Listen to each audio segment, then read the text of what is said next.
Halo, selamat pagi. Ketemu lagi sama aku Windy dalam Winrich.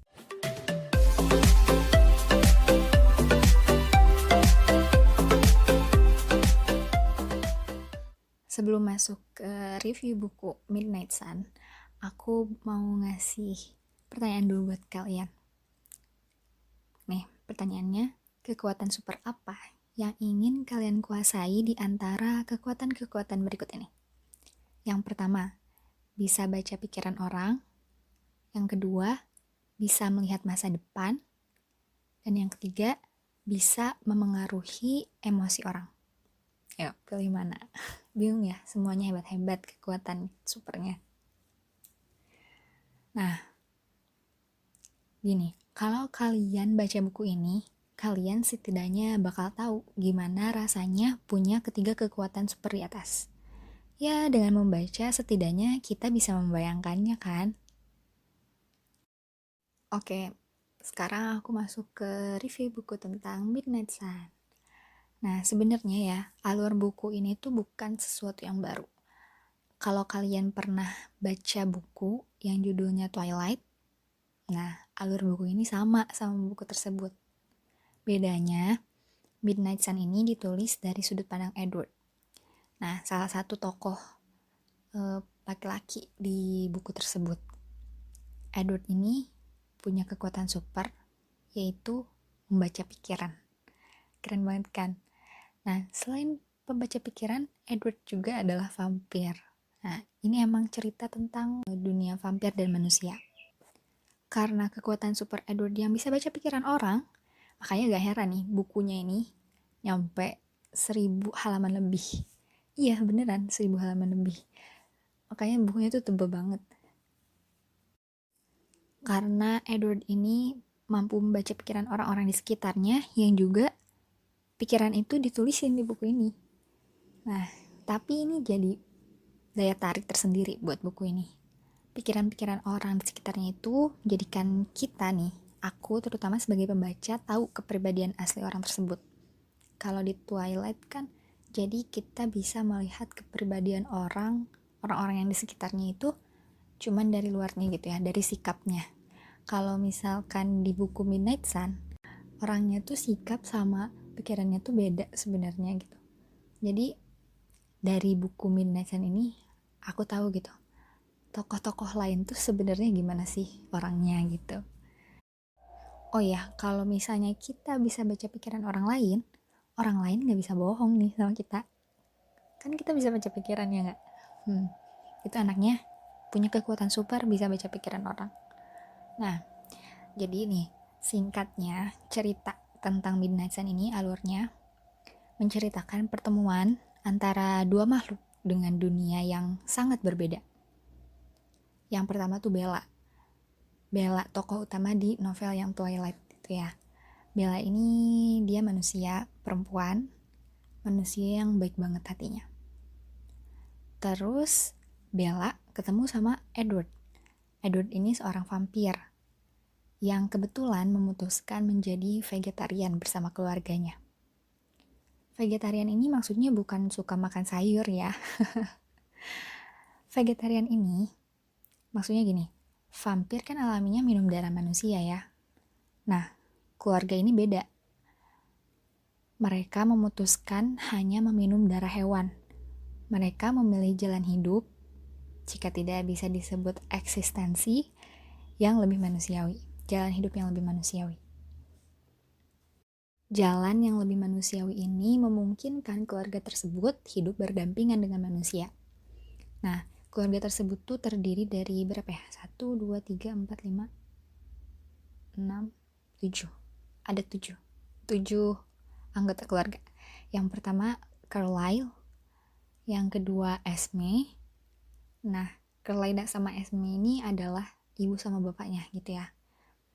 Terus ada Alice, Jasper, Rosalie, dan Emmett. Juga Edward tentu saja.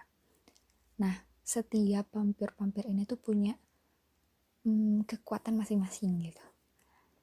Seperti yang tadi aku katakan di atas. Yang aku katakan sebelumnya maksudnya.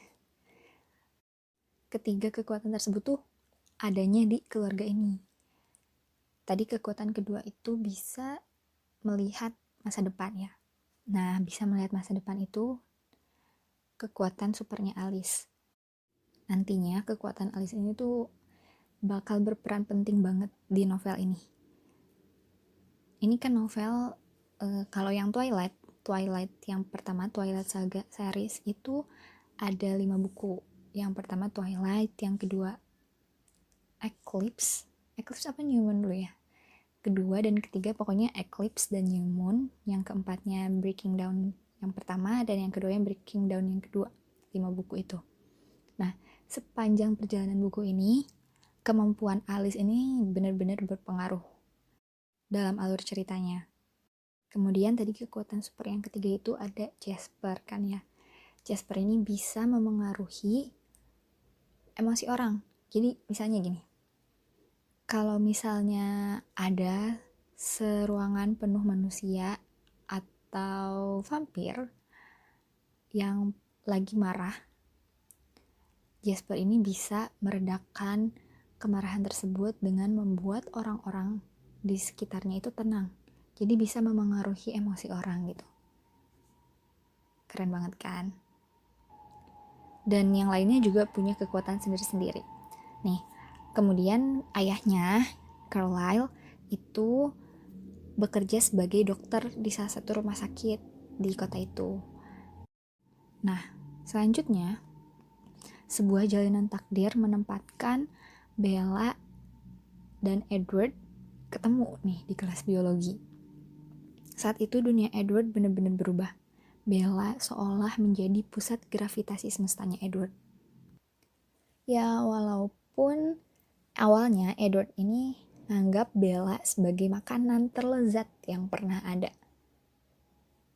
Jadi pas di kelas biologi itu, Edward mencium aroma dari Bella, mencium aroma tubuhnya dan darahnya gitu kan. Kalau vampir bisa mencium aroma itu. Dan itu tuh menurut Edward adalah darah terlezat yang pernah dia hirup selama eksistensinya. By the way, Edward ini udah jadi vampir semenjak flu Spanyol mulai mewabah di Amerika. Tapi nih, takdir sialnya membuat skenario yang rumit. Edward pada akhirnya jatuh cinta kepada Bella. Ini perlu digarisbawahi. Soalnya, jatuh cinta kepada manusia bukan hal yang wajar. Bisa dibayangin ya, seberapa nyawa Bella terus terancam ketika harus terus bersama dengan seorang vampir. Dan takdir memperumit lagi keadaannya dengan terbalasnya cinta Edward kepada Bella. Selanjutnya, alur dari Midnight Sun ini berisi tentang pikiran-pikiran Edward. Kebanyakan berisi tentang pergumulan batin antara cintanya Edward ke Bella dan keharusan Edward meninggalkan Bella demi keselamatan Bella sendiri. Dia berpikir, bagaimana mungkin matahari terbit di tengah malam tak berujungnya. Nah, makanya buku ini disebut dengan Midnight Sun. Judulnya Midnight Sun. Ini adalah asal-usul kenapa diberi judul Midnight Sun. Oh iya, jangan lupa juga tentang pikiran-pikiran manis berupa perhatian yang Edward curahkan kepada Bella.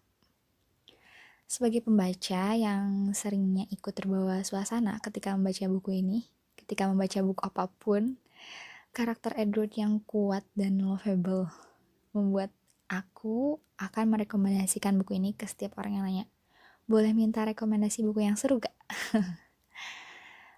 Nah, itu singkatnya tentang alur dari buku ini.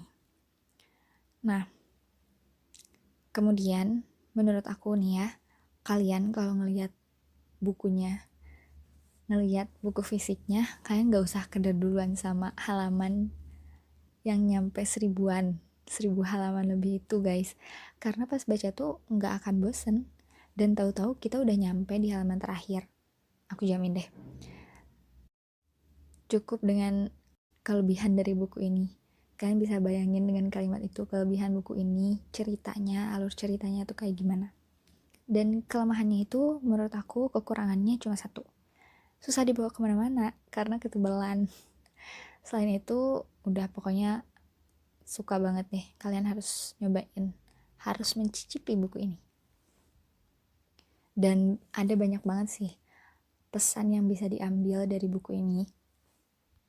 Di antaranya adalah ketulusan. Bisa diambil dari kedua tokoh di buku ini ya, dari Edward ataupun dari Bella. Mereka itu benar-benar tulus dalam mencintai. Itu yang pertama. Selain itu, Bella juga tulus banget dalam mengerjakan segala hal, dalam bersikap gitu ya. Dia itu baik banget hatinya. Dan ya kayak gak ada sedikit pun kejahatan-kejahatan gitu di hatinya. Pokoknya baik banget deh Bella itu. Aku juga baru nyadar kalau Bella itu baik banget setelah baca buku Midnight Sun. Sebelumnya aku baca Twilight itu, aku gak terlalu nangkep kalau Bella itu hatinya sebegitu baiknya gitu ya. Aku bisa tahu kalau misalkan Bella itu lebih mementingkan orang lain, gak suka egois, kayak gitu, karena di pikiran-pikiran Edward, itu pokoknya itu yang jadi daya tarik tersendiri dari buku ini. Selain itu nih, rasa kekeluargaan yang sangat erat banget. Kekeluargaan vampir sih di sini, cuman ya bisa kita tarik lah ya pelajaran-pelajarannya ke kehidupan kita gitu. Mereka tuh bener-bener peduli satu sama lain, peduli banget. Karena mereka berpikir bahwa masalah anggota keluarga yang lain tuh ya berarti masalah gue juga gitu. Kalian bakal paham yang aku omongin barusan setelah baca bukunya. Pokoknya kalian harus baca, beneran deh kalian harus baca. Terus apa lagi ya?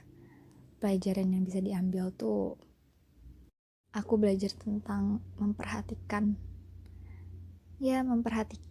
sekitar, memperhatikan sesuatu yang sebenarnya kita perasaan udah merhatiin nih, tapi sebenarnya kalau kita merhatiin lebih dalam lagi, kayak Edward, kita tuh bakal bisa menggali terus dan mengetahui hal-hal yang menarik dan hal-hal yang emas banget gitu, mutiara banget kalau misalkan kita merhatiin dengan benar-benar segala sesuatu. Itu sih pelajaran yang aku ambil dari buku ini. Ya, itu aja yang mau aku sampaikan mengenai buku Midnight Sun. Makasih banyak banget yang udah dengerin podcast ini. Makasih udah support podcast ini. Dan maaf kalau review aku kurang lengkap karena aku berusaha untuk menghindari spoiler. Soalnya aku juga kurang suka sama spoiler. Makanya aku benar-benar menghindari itu. Dan kalian juga bisa menemukanku di Instagram dengan nama @hayu.baca atau di Facebook ada page dengan nama yang sama. And last but not least, semoga hari-hari kalian be a good day. See you next week.